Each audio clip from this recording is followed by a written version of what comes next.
the laser into something else to get it to ground. Make sure those are snug. Okay. This connection here is for the trigger assembly, and then this is for the on-off switch. So I'm going to try to keep those out. And I do need to duck this down to get it in. Like that. Okay.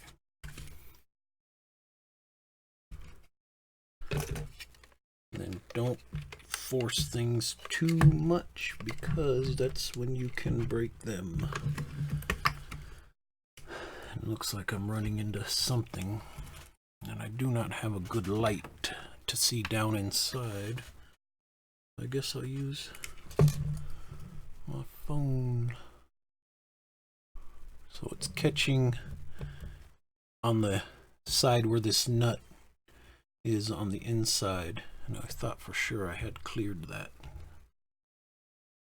So let's try. Whoop.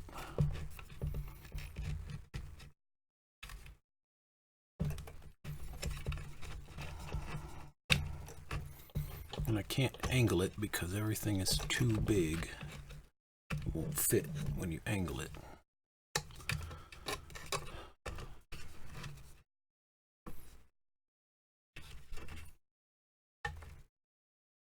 Might have to remove it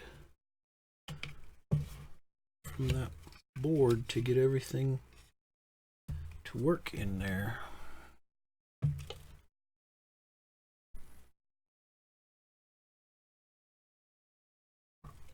Which is going to be crummy.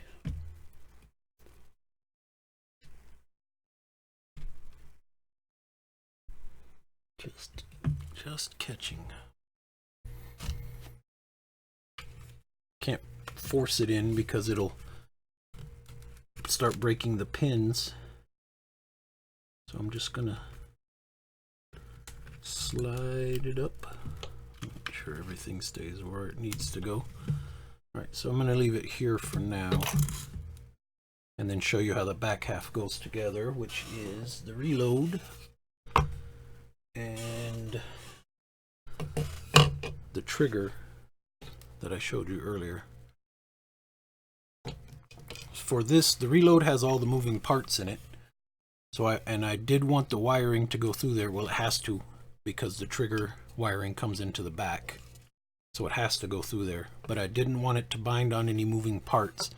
So I had put some putty adhesive along the part where nothing moves to make sure those wires don't ever fall out and bind in there. Not only causing problems with your electronics, but also with the moving parts in here for the reload mechanism. And then I use the same ends to connect the wiring to the front and the back. So now feed the, on here, this is where the trigger goes, and right through this hole is where the wiring will go in. So I'm just gonna run that in there. It's not a lot of room, but there's plenty of room for these wires.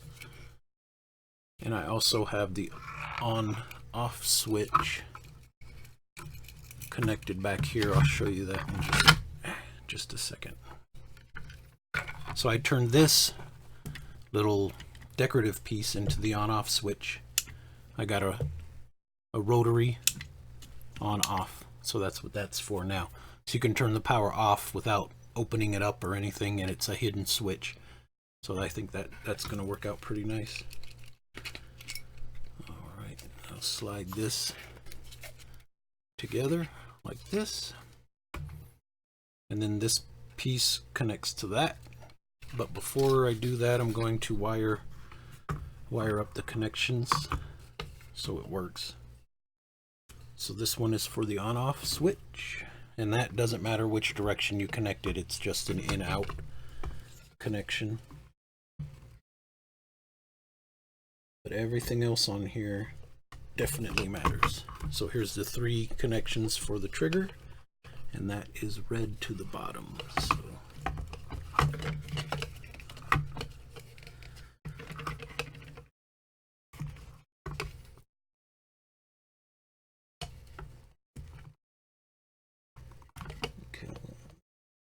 Try not to bend anything. Alright, there. Very good. So now I will push this all together, and then this notch here slides into a piece on here to hold everything steady. So make sure the wires don't bind or get in the way, and then just work everything together. Why aren't those going in? There. Okay. And then I will put the screws in. There. Where are the little screws? There they are. One more. There. Okay. So there's 3 little screws that hold this on. And it's good that this screws together because I have had to take it apart so many times. Probably would have really lost my mind if it wasn't this easy to do.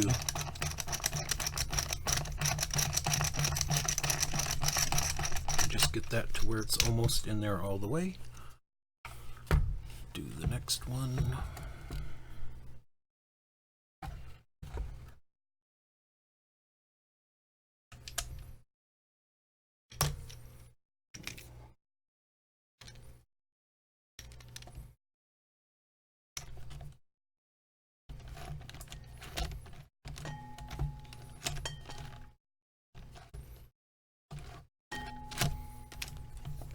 Keep hitting my lamp. No, for that, some reason that one wants to be a pain. It's not centered here. Let me make. There we go. That should work.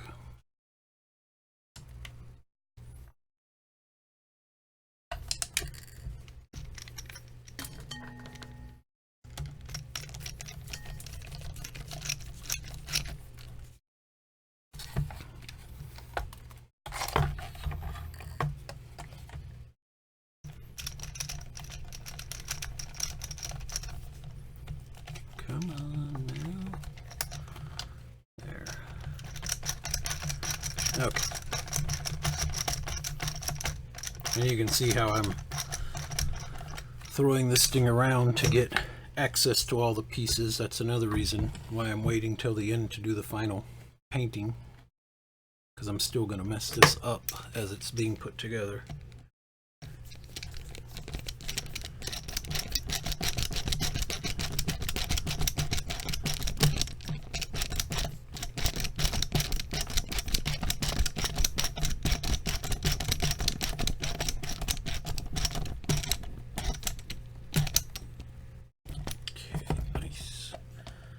So that will be all of these.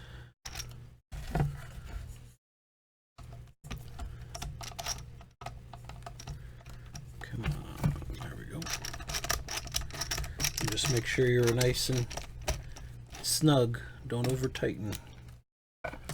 All right, so there's our, you could call it the receiver, I guess. There's all that assembled. And then here's the connections to connect to this on the other side. So, man, I'm gonna have to figure that out, because that board was in there all the way before, and now it doesn't want to do it. Yeah, well, I'll just go ahead and show. I'm probably going to have to take it off of the plastic, unfortunately, but I can go ahead and hook everything up and make it function. So the power to the on-off switch goes here, and then the trigger, red to the top, is here. All right, so it is all connected now. And put in the battery.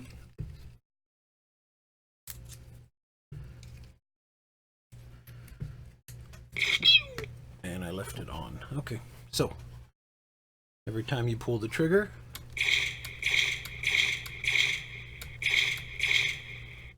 and then there's the other secret sound. So let me...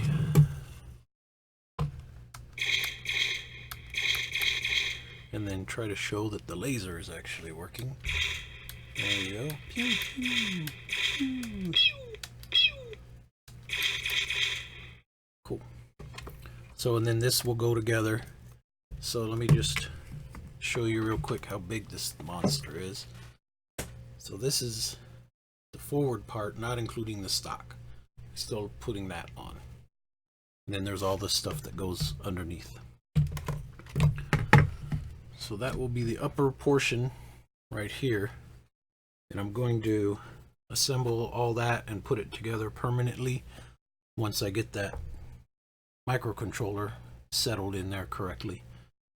And then that will be that part. And then I'll take the back off. I'm gonna turn this off real quick. Take the back portion off so I can pull the trigger out and finish working on that. Then all I have to do is put the back portion back on when this is all done and finish putting it together. So I put all of this together and that part is done except for touching up the paint and the final decals and things like that. Gendraxis, welcome back.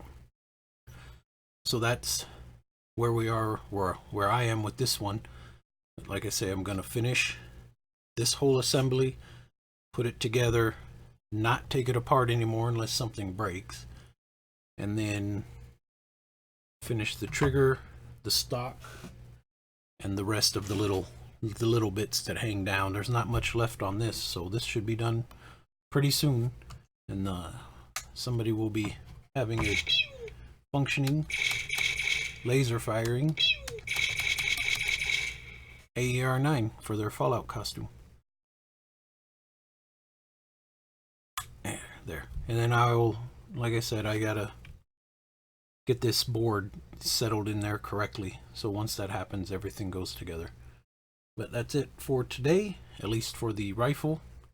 I may just post something later on how I did get everything to fit in there. I'm not sure how the original file builder got his in there, but I'm pretty sure he didn't use anything to mount the board on. So I'm going to start there, just take the board off of what I mounted it to, and it should be fine. I think that's just that little bit of clearance that I'm going to need. Alright, so I will see you next time on the next stream, and I will talk to you all again